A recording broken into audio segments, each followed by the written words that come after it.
हाँ तो बच्चों, एक बार फिर हम लोग अगले टॉपिक की ओर बढ़ते हैं। जैसा कि पता होगा, पिछले दिन हम लोग मेंडल के बारे में जाने थे। मेंडल का व्यक्तिगत परिचय देख लिए। मेंडल का जो प्रयोग किए थे उनमें आने वाले कुछ शब्द को देखे थे। फिर मेंडल जिन जिन लक्षणों को देखे थे उन सभी लक्षणों के बारे में जाने थे। मेंडल की सफलता का कारण देखे थे। मेंडल की सफलता का राज देखे थे। आज हम लोग देखेंगे मेंडल द्वारा किए गए कार्य। मेंडल द्वारा किए गए कार्य। तो मेंडल की सबसे बात करें कि कौन सा कार्य किया, तो मेंडल दो प्रयोग किए, दो एक्सपेरिमेंट किए। उनमें पहला एक्सपेरिमेंट था आपका एकल संकर क्रॉस और दूसरा था द्विसंकर क्रॉस। ये दो कार्य किए, दो एक्सपेरिमेंट किए। अब एकल संकर क्रॉस क्या होता है, द्विसंकर क्रॉस क्या होता है, हम लोग इसका समझ बनाने वाले। और तो और आज हम लोग जो मेन इंपॉर्टेंट चीज जानने वाले हैं, आप लोग सुने थे पिछले दिनों फिनोटाइप जीनोटाइप, लक्षण प्रारूप और जीन प्रारूप, जिसमें ज्यादातर बच्चे कंफ्यूज हो जाते हैं। आज हम लोग उस कंफ्यूजन को दूर करने वाले हैं। तो चलते हम लोग सबसे पहले जानने के लिए कि मेंडल का जो सबसे पहला प्रयोग नंबर 1 को देखेंगे, उसके बाद हम लोग प्रयोग 2 को देखेंगे। तो पहले प्रयोग 1 या 2 का थोड़ा थोड़ा हम लोग समझ बना लेंगे, उसके बाद 1 को विस्तार से आज हम लोग देखने वाले। ठीक है, तो देखिए एकल संकर क्रॉस में क्या होता है, मेंडल दो जनक पौधा लिए। मेंडल दो जनक पौधा। आज की मेंडल कौन सा पौधा लिए थे, उद्यान मटर, जो बगीचे में उगने वाले मटर थे। मेंडल दो मटर का पौधा लिए। उन दोनों मटर पौधे के बीच क्या कराए, क्रॉस करवाए। जब क्रॉस करवाए तो उनसे जो उत्पन्न हुए संतान, उनमें कितने लक्षण को देखे, मात्र एक लक्षण। यानी बोल सकते हैं जब हम किसी पौधे के बीच क्रॉस करवाते हैं और उसके बाद हम उनके जो है एक वंशागति लक्षण को देखते हैं। आज की जो उनके सफलता के कारण में हम लोग बात भी किए थे कि उन्होंने 1 या 2 लक्षण को देखे। तो अगर हम एक लक्षण, जैसे एक लक्षण क्या, लंबाई मान लो, उसी तरह क्या होता था, पुष्पीय रंग देखे थे, मटर का रंग देखे थे, मटर का जो आकार हो रहा था। तो यहाँ पे अगर एक लक्षण देखता है, एक वंशागति लक्षण को देखता है, तो हम बोलते हैं उसे एकल संकर क्रॉस। एकल संकर क्रॉस यानी monohybrid cross. Monohybrid cross. Monohybrid cross क्या है, जैसे इसको हम थोड़ा सा समझ बनाने के लिए आप लोग इधर देखिए। जैसे मान लिया जाए एक ये नर है, पौधा है, और ये एक मादा पौधा है। अब इसका एक जो शुद्ध गुण देखें, शुद्ध लक्षण जो दिख रहा था, लंबा था। ये जो शुद्ध बौना था, ये जो मादा पौधा था शुद्ध बौना था। अब इन दोनों के बीच क्रॉस करवाए और क्रॉस करवाने के बाद जो संतान, मतलब जो संतति पौधा हुआ, अब उस पौधा का हम एक लक्षण देखें। कितने लक्षण देखें, एक लक्षण। जैसे यहाँ पे भी लंबा और बौना, और यहाँ पे जो लक्षण आया लंबा, क्यों आया अभी हम लोग बात करने वाले। तो यहाँ पे बस हम लंबाई का लक्षण देख रहे हैं, यहाँ पे उसका रंग का नहीं देख रहे। तो इस तरह के एक लक्षण को देखना क्या कहलाएगा, एकल संकर क्रॉस। एक लक्षण की वंशागति का अध्ययन करना एकल संकर क्रॉस है।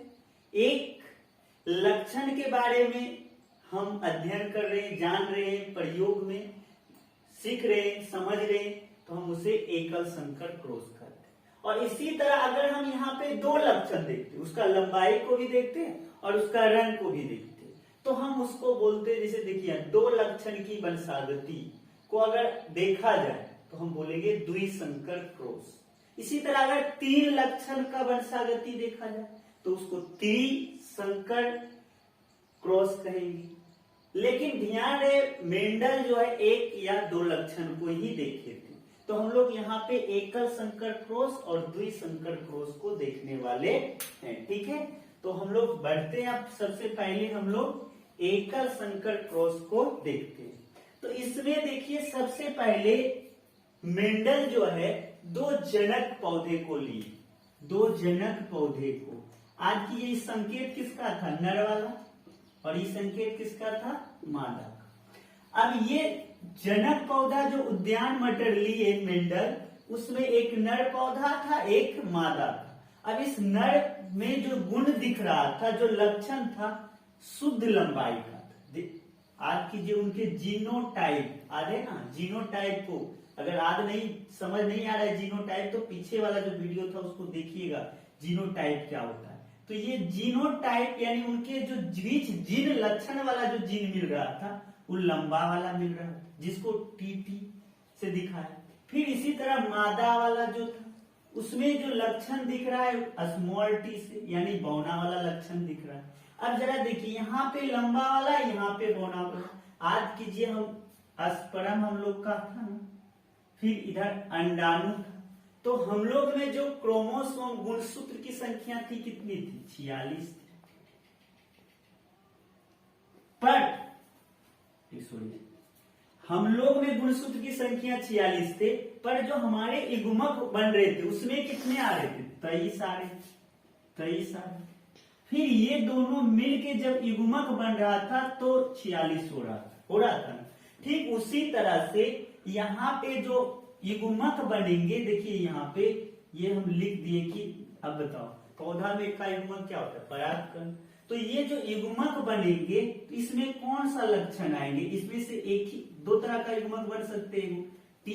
तो हम यहाँ पे दो तरह का जैसे बन सकते थे, दोनों कैपिटल टी वाला ही ना बनेंगे, यानी दोनों लंबा वाला ही बने। लेकिन ध्यान है यहाँ पे युग्मक जो बनेंगे उसमें लक्षण दिखेंगे नहीं? दिखेंगे, क्योंकि वो जोड़ी में होते तभी दिखते।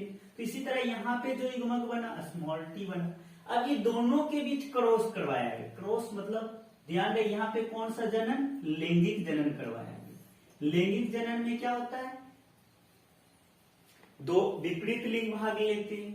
तो ठीक उसी तरह से यहाँ पे देख रहे हैं तो विपरीत लिंग भाग ले रहे हैं, और उसके बाद दो अलग अलग युग्मक बनते हैं, यहाँ भी बन रहे। अभी दोनों के बीच लैंगिक जनन करवाया गया। तो देखिए यहाँ पे जो बनेगा संतति, जो पीढ़ी आएगा, उसका नाम तो पहले नंबर हम लोग F1 पीढ़ी करते हैं। और ये जो आया पीढ़ी क्या है? T और T। अब जरा देखिए इसमें प्रभावी कौन है? ज्यादा शक्तिशाली लक्षण कौन है? तो लंबा वाला। और कम अप्रभावी लक्षण क्या है? तो स्मॉल टी। इसलिए हम यहाँ पे यानी जो F1 पीढ़ी हुआ सबका सब, जैसे देखिए यहाँ पे भी आएगा, यहाँ पे आए, तो ये जो सबका सब होगा कैसा होगा? लंबा होगा। अब इस जो F1 पीढ़ी है इसको लेके देखिए यहाँ पे F1 पीढ़ी को लेकर यहाँ पे सह परागण किया गया। ये कौन सा पीढ़ी था? F1 पीढ़ी था। और इस जब बड़ा हो गया धीरे धीरे तो यहाँ पे सह परागण यानी खुद से जो है इसका क्या करवाया गया? परागण की क्रिया करवाया गया। तो जब ये दोनों का मतलब ईमान लेके दो जनक हो गए, अब यहाँ पे F1 पीढ़ी में ये दोनों जनक का काम करने लगे। तो यहाँ पे जो युग्मक बनेगा तो देखिए यहाँ पे इससे कैपिटल टी, इससे क्या बन जाएगा? फिर स्मॉल टी। यानी एक से कितने तरह का युग्मक बन रहे? दो तरह का। यहाँ भी एक से कितने तरह का युग्मक बन रहे? दो प्रकार। यानी युग्मक का प्रकार कितना कितना बन रहा है? दो दो प्रकार का। तो अब इन दोनों के बीच जब क्रॉस करवाया जाता है, यानी इन दोनों के बीच आपस में क्या होता है? स्वपरागण करवाया जाता है। तो यहाँ पे जब क्रॉस अगर मान लिया जाए ये वाला युग्मक ये वाला से क्रॉस किया, तो देखिए यहाँ पे टी था कैपिटल, यहाँ भी कैपिटल टी। तो यहाँ पे जो अगला पीढ़ी आएगा वो क्या है? कैपिटल टी आएगा। फिर अगर ये कैपिटल वाला जो है ये स्मॉल टी से करे तो क्या होगा? कैपिटल टी और स्मॉल टी आएगा। फिर ये स्मॉल टी अगर इससे करता तो कैपिटल टी और स्मॉल टी। फिर ये स्मॉल टी इससे करे तो स्मॉल यानी दोनों स्मॉल टी आ गए। इस तरह से हम लोग को कौन सा पीढ़ी प्राप्त हो गया? F2 पीढ़ी प्राप्त हो गया। अब देखिए यहाँ पे एक चीज थोड़ा सा समझने वाली बात है। यहाँ पे देखिए इस तरह से जो F2 पीढ़ी प्राप्त हो रहा है, इस तरह से क्रॉस करके हम जो दिखा रहे हैं एक जाल सा दिख रहा है, थोड़ा घना सा, जो क्लियर स्पष्ट हमको दिखाई नहीं पड़ रहा। तो इसीलिए जो है आपका एक वैज्ञानिक थे जो इसको आसान शब्दों में समझाने का कोशिश की, वो वैज्ञानिक थे पुनिट, जिसको कि पुनिट स्क्वायर मेथड के नाम से जानते हैं। या तो देखिए यहाँ लिखा हुआ है ना, पुनिट स्क्वायर मेथड के नाम से या चेकर बोर्ड के नाम से जानते हैं। अब देखिए ये कैसे समझाए, ये बोले कि जो पहला मतलब जनक होगा उनके युग्मकों को आप ऊर्ध्वाधर लिखिए। इस तरह देखिए ये दो युग्मक है ना, कैपिटल टी वाला और स्मॉल टी वाला, इस तरह से लिख दीजिए। और उसके बाद आपका जो दूसरा मादा वाला युग्मक बन रहा है उसको इस तरह से क्षैतिज कतार में लिखिए। पर ध्यान दें यहाँ पे इस तरह से होना चाहिए। अब इसको इस तरह से कर दीजिए। अब आपका ये देखिए एक चोकर बन गया, चेकर बोर्ड, इसी को कहा जाता है चेकर बोर्ड। अब इसमें देखिए क्या करना है आपको, ये कैपिटल टी मल्टीपल आ जाए तो टी बन गए, फिर ये टी, तो यहाँ भी कैपिटल टी और स्मॉल टी हो गया, फिर ये टी और ये टी, फिर ये टी, इस तरह से मल्टीप्लाई कर देते। अब ये जो आपका 4 संतति प्राप्त हुआ है, 4 पीढ़ी जो बन गया है यहाँ पे प्रकार का पौधा, यही है आपका F2 पीढ़ी। तो यहाँ पे देखिए क्या फायदा इससे हो रहा है, ये जो जाल जैसा रचना बन रहा है उससे हम लोग बच रहे हैं। अब यहाँ पे देखिए कितने लंबा हो रहे हैं, कितने बौना हो रहे हैं, ये देखिए। अभी बोले कि कैपिटल टी आपका क्या है, प्रभावी, और स्मॉल टी क्या है आपका, अप्रभावी। तो अब जरा सा सोचिए, कैपिटल टी प्रभावी और स्मॉल टी अप्रभावी। ऐसे भी आप लोग समझिए, एक बड़ा लंबा वाला है और एक छोटा बौना वाला है। तो अगर बौना वाला है और लंबा वाला उसके आगे खड़ा हो जाए तो बौना वाला का फोटो आएगा। अब जरा सोचिए, आप लोग तो सेल्फी लेते टाइम या फोटो खिंचाते टाइम छोटा बच्चा को कर दीजिए पीछे, आप आगे खड़ा हो जाइए, तो आप क्या होगा, छोटा का फोटो आएगा, यानी प्रभाव किसका हो जाएगा, आपका हो जाएगा। तो वही बात यहाँ पे है कि अब जरा देखिए, यहाँ तो शुद्ध दिख रहा है कि टी है, तो ये क्या होंगे, लंबा होंगे। फिर आपका ये देखिए टी, तो यहाँ पे कौन प्रभाव दिखेगा, लंबा का, तो ये भी लंबा हो जाएगा। यहाँ भी कैपिटल टी, मतलब जहां भी आगे वो क्या दिखाएंगे, लंबा को। लेकिन यहाँ दोनों क्या है, स्मॉल टी, मतलब क्या बनेंगे, यहाँ पे किसका प्रभाव हो गया, बौना, तो ये बौना बन गए। अब इन्हीं को जो दिख रहा है, हम इस सभी लंबा और बौना को हम लोग बाहर से देख सकते हैं या नहीं देख सकते, तो यही जो लक्षण हमको लंबा और बौना वाला दिख रहा है, इसको लक्षण प्ररूप करते हैं। अब जरा इसमें देखिए लंबा और बौना का क्या अनुपात है, तो लंबा के कितना है देखिए 1 2 3, यानी 3 हो गया आपका लंबा वाला, और बौना वाला कितना हो गया 1, यानी ये जो फिनोटाइप अनुपात हो गया 3:1। ध्यान दें, इसमें बहुत सारे बच्चे कंफ्यूज होते हैं। फिनोटाइप क्या है, जो हमें बाहर से दिख रहे लक्षण, यानी लक्षण प्ररूप। तो ये लक्षण लंबा वाला कितना दिखा 3, प्रभावी लक्षण कितना, प्रभावी गुण जो लंबा वाला था 3 और बौना वाला 1 था, तो ये 3:1 को हम लोग फिनोटाइप करते हैं। ठीक है, आपसे पूछेंगे मेंडल का प्रथम एकल संकरण या एकल संकर क्रॉस में फिनोटाइप अनुपात है या लक्षण प्ररूप है, तो याद रखिएगा 3:1।